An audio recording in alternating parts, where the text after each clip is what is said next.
Hey, this is Eric Rudwig with the IGN Xbox team, and today we have a video review of Ninja Gaiden 2 for Xbox 360.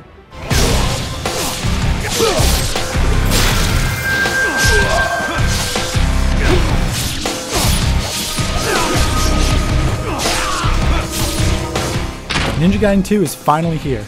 It's the sequel to the Xbox hit that revived the franchise and proved there's room for a ninja without the need for stealth. The story of Ryu Hayabusa and his battles against the crazy fiends continues. Sort of. The story in Ninja Gaiden 2 makes absolutely no sense. If you thought Ninja Gaiden was confused, be prepared to be amazed.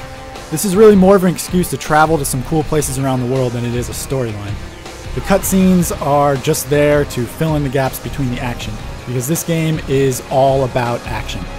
The formula from Ninja Gaiden remains the same, although it's been pared down to its action core. This game is all about speed and gore. There's very little platforming this time around, and what's there is light.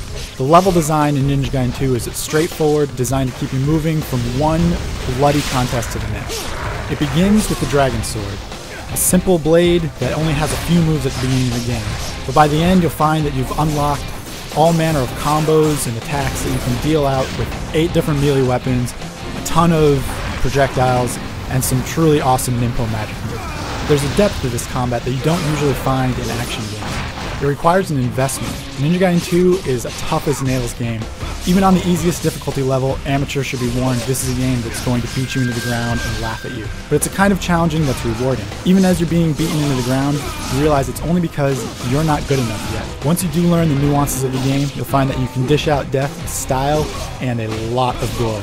This is one of the bloodiest games I've ever seen. In the first Ninja Gaiden game, occasionally you would chop off an arm or a head.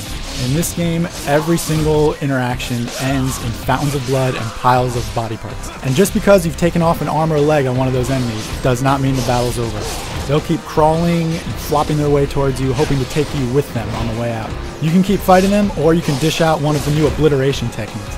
These new finishing moves are stylish and will have you jumping out of your chair, screaming at how awesome this game looks. Ninja Gaiden 2 is essentially more of the same. It's a sequel, and that's actually a good thing. The action's been ratcheted up. Fans of deep combat are going to find everything that they want here. New entrants to the franchise are going to find some stylish gore that's a ton of fun to get into.